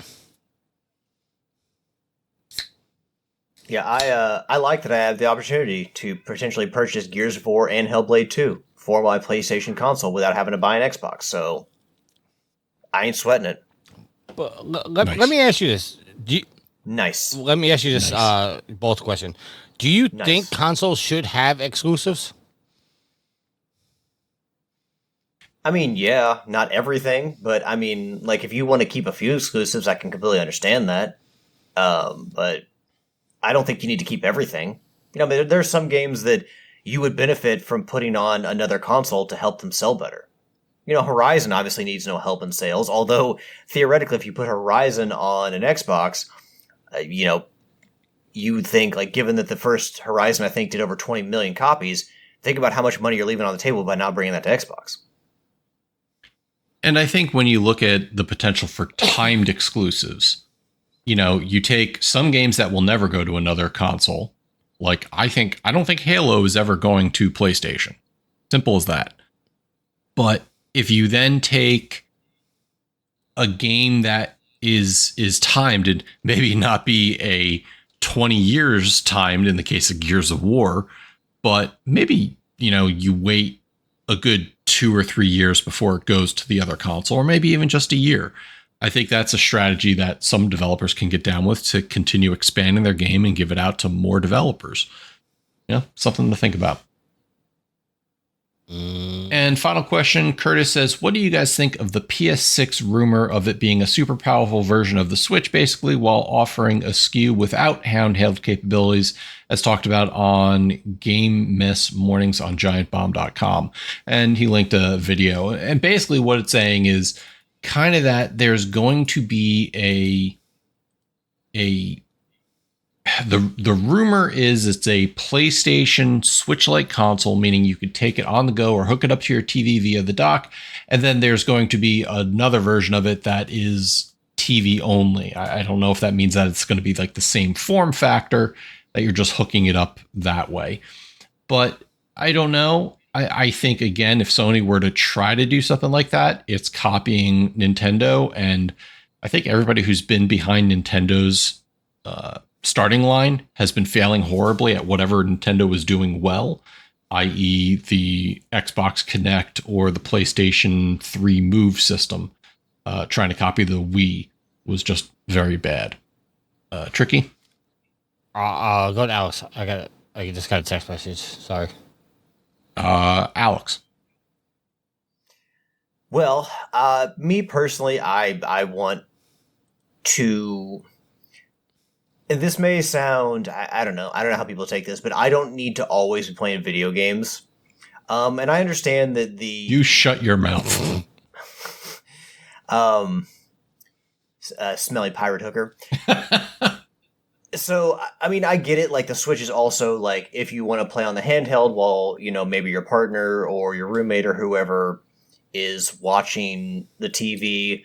For me personally, though, I play games at home, and I don't take, like, the functionality of being able to take it on the go and take it somewhere. I'm worried it's going to get lost. I'm worried it's going to get stolen, broken, something like that. For one, when I'm out, I'm out. I have a phone game to play, but when I'm out, I have to drive to work, so I can't play while I'm driving. But like on a break at work or something like that, I don't want to sit down and play a game. Like I wouldn't want to bust out like a mobile PlayStation, 6. So really, when I want to play the PlayStation, I want to sit in front of a TV in my home, in my living room. So me personally, just give me a console I can do that on. I don't need it to have handheld functionality. I prefer... There are some games on the Switch that are fine playing on the tablet or on the smaller screen, the handheld screen. But in general, I prefer to play on a TV. I want a bigger view. I want a better view. So me personally, I hope they don't do that because that's how I consume my games, is on a TV in, a docked mode, so to speak. So even on the Switch, I'd rather play the Switch in docked mode than in handheld mode. So, because the more you play in handheld, you're just killing the battery in the system as you use it more and more. So I don't know. I choose having a phone to look at definitely helps, because when I'm out and about, I can just, use my phone to pass the time. But I just don't really like the idea of dragging my console that I paid hundreds of dollars for around with me, because too much can happen. And I have no problem bringing my Switch anywhere and everywhere.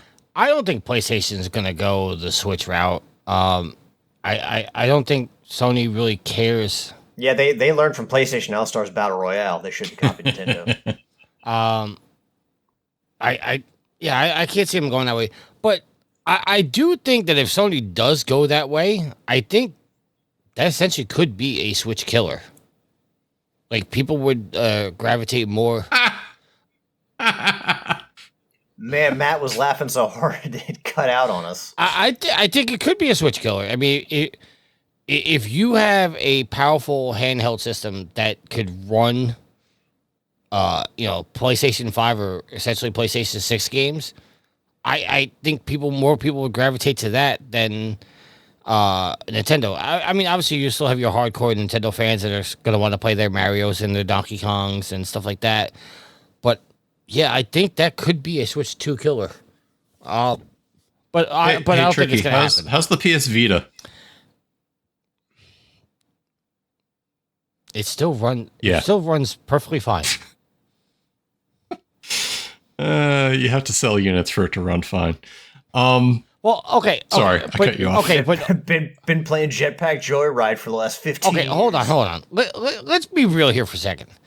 The Vita died because it didn't have support. You didn't have developers making games for it.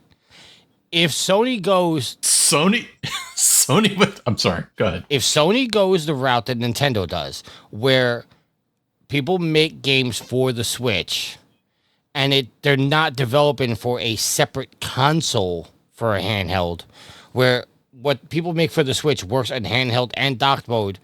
If Sony does go that route and developers are making games for the PlayStation 6, which also happens to work in a handheld, they're not going to have the Vita problem. The Vita problem was nobody was developing games directly for the Vita. And the Vita problem also was Sony made a proprietary memory stick. Well, that too, but Sony made a lot of mistakes. Yeah, but Tricky, your insane comment also doesn't take into account that people buy the Switch not for the handheld mode, but because they want to buy a Switch. But I think they're buying it. I don't think people are saying, I'm going to go spend $500 on a console because it plays handheld. No, I think people are buying the Switch because they want to play their Marios and their Donkey Kongs and their Metroids and stuff like that, and their Pokemon. That's never going to stop unless somehow Nintendo gets a wild hair up their ass and starts releasing their games on other consoles, which I don't ever see happening. But I think people are always going to buy the Nintendo products because of their games, their Zeldas, stuff like that. But if Sony legit makes a console, very similar to the Switch, I think it could essentially be the Switch killer, because you're not going to have people that are going to be able to... They're going to look at the two and go, okay, I can play this. I can play Call of Duty on the Switch 2, or I can play Call of Duty on the PlayStation 6. They're going to gravitate to the PlayStation 6. Every MMO that came out after WoW says they were the WoW killer. Just saying. Well, WoW doesn't have the same numbers it did 10, 15 years ago either. Yeah, I would still love to be a developer with WoW's numbers. I think they went down to 5 million a month. Oh, just 5 million. I'm not saying that as it's a shot at them, but their numbers aren't the same as WoW compared to where they were. No, but that's still a respectable amount. Absolutely. All right. I'm looking up how many monthly players you WoW has now. Oh, you know what? Well, thank you. I lowballed it. It's between 7 and 9 million. Oh, only 7 and 9 million. Thank you to everybody who wrote in this week. And, Joe, especially since your question kind of sparked the topic of the week. Toe. Topic of the week.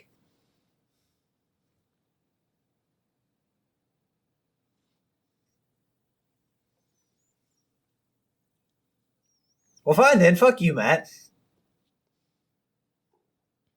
I feel like it's getting longer. Did you put more time in between? Okay, Garrett, it's week 6. They finally caught on. Yes, every week I've been adding 1 second to it to see how long it would take you guys to realize how long it was getting. Oh my god, that's funny. It took you, Garrett, me and Gareth both said it would take you 5 weeks. It took 6 weeks for you guys to realize. I've been adding a second to that every week until you guys realized it was getting longer. Oh my god, that's funny. Good job, guys. All right. So in line with Joe's question, Gears has come to PlayStation, Helldivers has come to Xbox. What other iconic series from the competitors would you give to Xbox, and what would you give to PlayStation? Again, iconic series that you think would thrive on the other's platform. Alex, you said you were looking at the topic earlier, trying to come up with questions. Any thoughts? Oh, I got potentially the best answer. Okay. So I was thinking initially, it's like, hey, I love Twisted Metal. I was always kind of jealous of Bloodwake on the original PlayStation or the original Xbox. As it turns out, though, that game sucked. So I thought, Twisted Metal for Bloodwake would be a good exchange, except for the fact that, Twisted Metal is much better than Bloodwake, so that's not a fair exchange. And then I thought, hey, we got Ratchet and Clank, and there's cutesy characters like You Blinks motherfucker. Blinks the Cat and Voodoo Vince for the original 2 weeks in a Xbox. row, somebody But we stole can't Matt's do answer. that. No, I was gonna say I can't do that. I can't do that because Blinks the Cat and Voodoo Vince are not as good as Ratchet and Clank. So I thought a more even trade would be, and these are not like new games. I mean, I guess new games could come system, but I was thinking like, starting the series, putting the Uncharted games on Xbox, and start putting the Fable games on PlayStation. Yeah, I could see Fable getting a good new life on PlayStation, because if it's anything that series needs, it's new life. And I think PlayStation, outside of Final Fantasies, I think they need a good American RPG. And it's not like Sony is losing anything by giving them Uncharted games that have been previously released. And I think those games could still sell well on the Xbox. Yeah. Okay. So let's ask this question: how long after a game has essentially stopped do you think it's okay? Like, is it 2 years? Is it 3 years? Is it 5 years? How? What do you mean stopped? Okay, well, Uncharted, for all intents and purposes, we believe is done. Oh, I got what you're saying. Yeah, they're not going to make... What you're saying is they're not going to make any more. Right. So, I mean, like, and Uncharted 1 came out on the original... It was the 3, right? Yeah, the PlayStation 3. So... Yeah, it was that with December or November of the launch year of the PlayStation 3. To answer your question, Tricky, I think even if you're still making a series, like if they're still going to make an Uncharted game, they could still release the older games on Xbox, because you're not. It's like the Gears of War thing. You're not losing. Okay, anything. but like no one's buying a PlayStation 5 because of Uncharted. Okay, but then what's the question is? Okay, Uncharted 4 was the last mainline Uncharted game. How long after Uncharted 4 hit the PlayStation do you think it's okay to release it on another system? Whenever. Like, I mean, what Matt said, it was 20 years since the original Gears of War? Like, it's been that long and they're finally bringing it to PlayStation? Like, I don't understand what you're at. Like, there's no amount of time. Just bring it someday. It's not like we're not saying, hey, we'll give you Uncharted if you give us this brand new Forza. No, like, I'm saying the Fable games were older. Fable 2, came out on Xbox 360. I don't remember what Fable 3 came out on. But the Fable games came out a long, long time ago. So giving them Uncharted games, which came out also a while ago, Uncharted debuted on the PS3. Like, I don't see how that's anything but a win-win. Mm. No one's buying modern consoles for those games. Okay, Matt. And that's where I said it earlier. I could see even newer games give it a year or two after release to expand that. I still think companies do need kind of a reason to buy their systems. But from a sales perspective, I'd love to see the numbers of what are sales numbers a year after the game releases, 2 years after a game releases. What's the tail on some of those games that justify them being exclusive for longer than an initial period? And games on PCs were trying to do this. Borderlands or Borderlands 3, I think, was exclusive on Epic Game Store for a while, but obviously, everybody wasn't doing Epic Game Store. It sales skyrocketed when it came over to Steam. So much so that Borderlands 4 is coming to Steam and Epic on the same day. They're not trying to segregate anymore. But with PlayStation and Xbox, you kind of have your dedicated fan bases already. So I think like a year or two after a game releases is an okay time to bring it to the other platform, because then after that, especially if you're running into a cross-generational period, that may change things. But you got to be aware that it still takes time for developers to develop these games, and maybe 2 years after it gets released on a main system is enough time for them to develop and cross it to another system. So that's kind of what I think relates to the time. to transfer. I mean, obviously the answer is, and it's, when sales have dwindled to basically a crawl on the system, I think is when it's time to bring it over. But the problem with that is that I think if you wait too long to bring it over, the interest in the game is probably died down. I think accurate for multiplayer based games. I think story based, which kind of leads to my answer, you don't necessarily have a set time to lose that interest. Well, I'm trying to figure out how I want to phrase this. I've seen some people talking about Helldivers coming to the Xbox, and yeah, we just did it. You just listened to us. And people were talking about how a lot of people on the Xbox were thinking about not buying it because they're going to be too far behind to catch up. You know, they're all going to be jumping in with their level 1 characters while you guys are all in the 70s, 80s, 100s. You know, they're going to be too far behind. The different. But it's cooperative. We can help them along. Really, the war bonds, like having to catch up on all the war bonds, which are the premium. Well, I think the difference is that, like you just said, it's cooperative, where you're not playing against each other. But if it was like a PvP type game, I think that's where it would struggle, like the multiplayer. I think when you look at the two games that just came out, and the people talk about how this is officially ending the console wars because Xbox and PlayStation have shared their, two of the biggest franchises. I think the difference between Gears of War and Helldivers is Gears of War is a story-based game, and I think Helldivers is a multiplayer player game. I think the two are not comparable in aspects of like an even trade, but it is comparable in the fact that like they're bringing their two franchises over. I just look at like if somebody's jumping into, I'll bring it back to the Division. Rick's gonna be jumping into Division 2 in next week. I would not bring Rick into the Dark Zone because he's gonna get absolutely slaughtered. Because there's so many people that got builds and stuff like that. He's not gonna do farewell into it because it's all PvP stuff. But I think once sales have started dying down, I don't care that a game is not exclusive anymore. I mean, it does bother me a little bit, like when I paid money for Uncharted, and then all of a sudden now, like I feel like I have something over the Xbox gamers. I played my Uncharted, I played my Last of Us, I played Horizon, and now Xbox gets it. Do I feel a little upset about that? Yes, but am I happy that everybody gets to play the game? Yes. Am I happy that these developers are making more money off the game that they probably didn't have to do much work on to port it over? Yes. But I think at some point, it's a good mix, but I'm stumbling over my words now because I'm half tired. Yeah, I'm going to end there because I'm not making any sense anymore. Okay.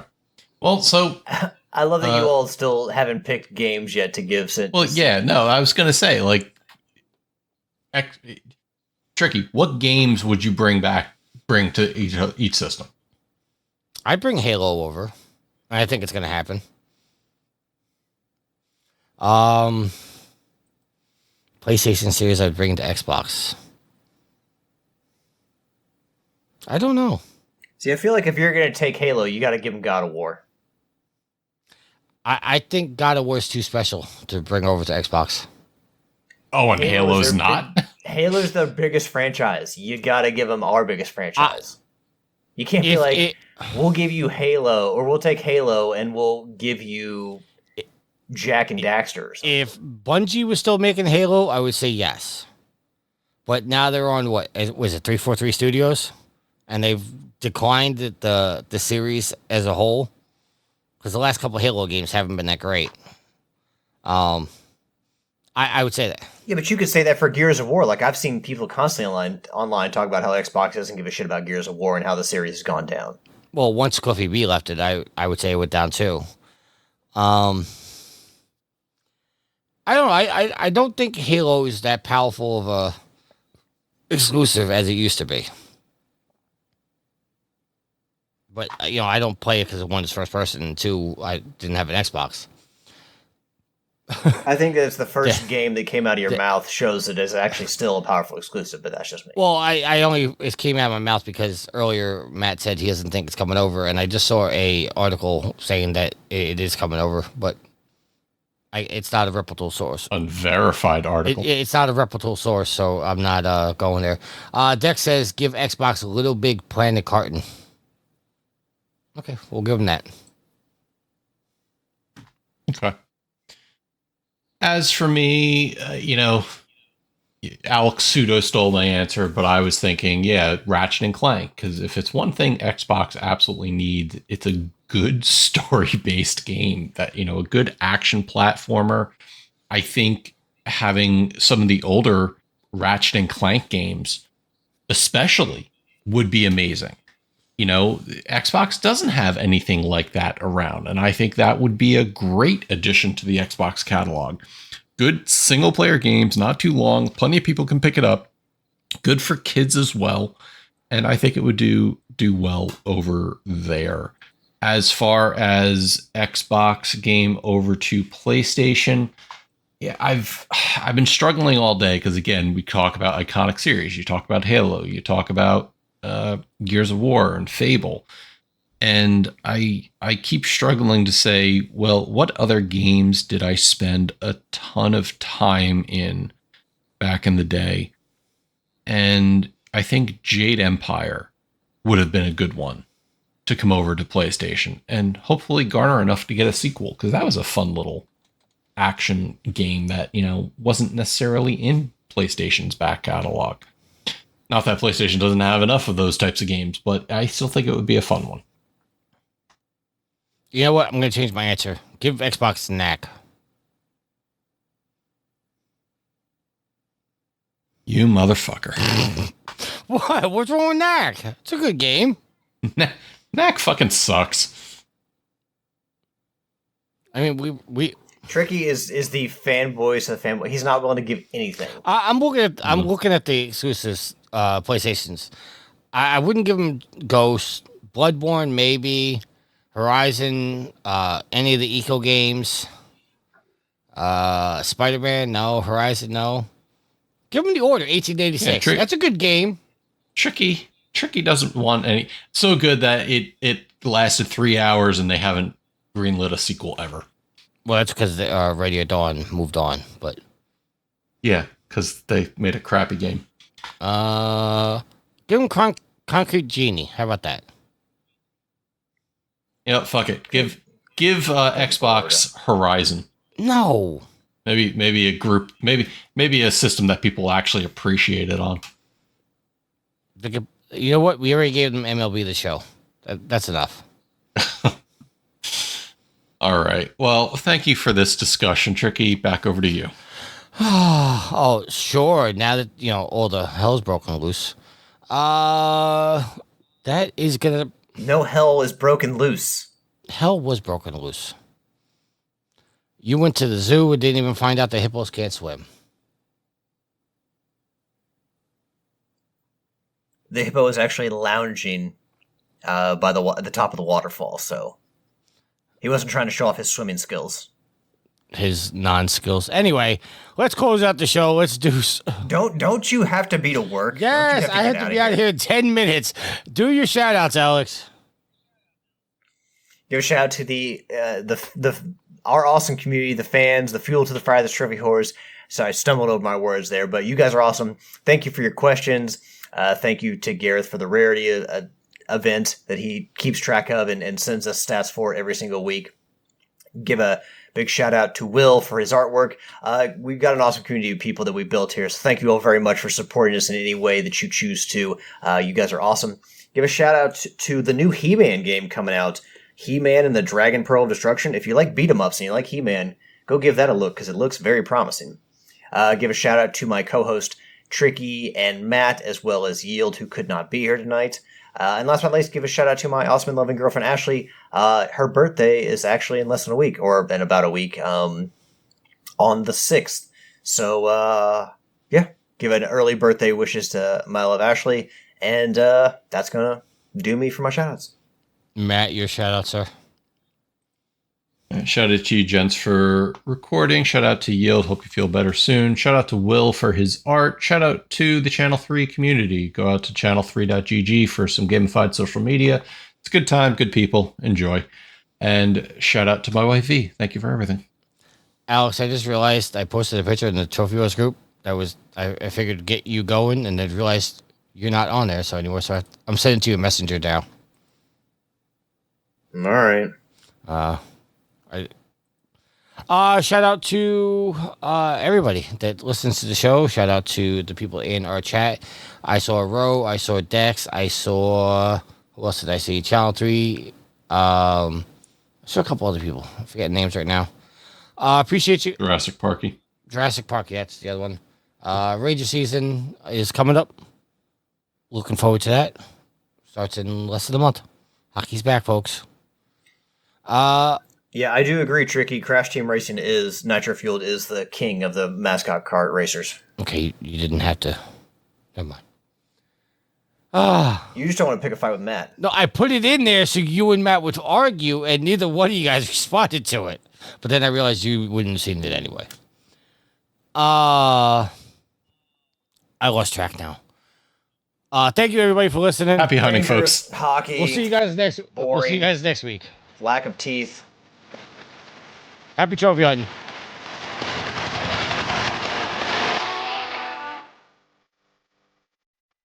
Later.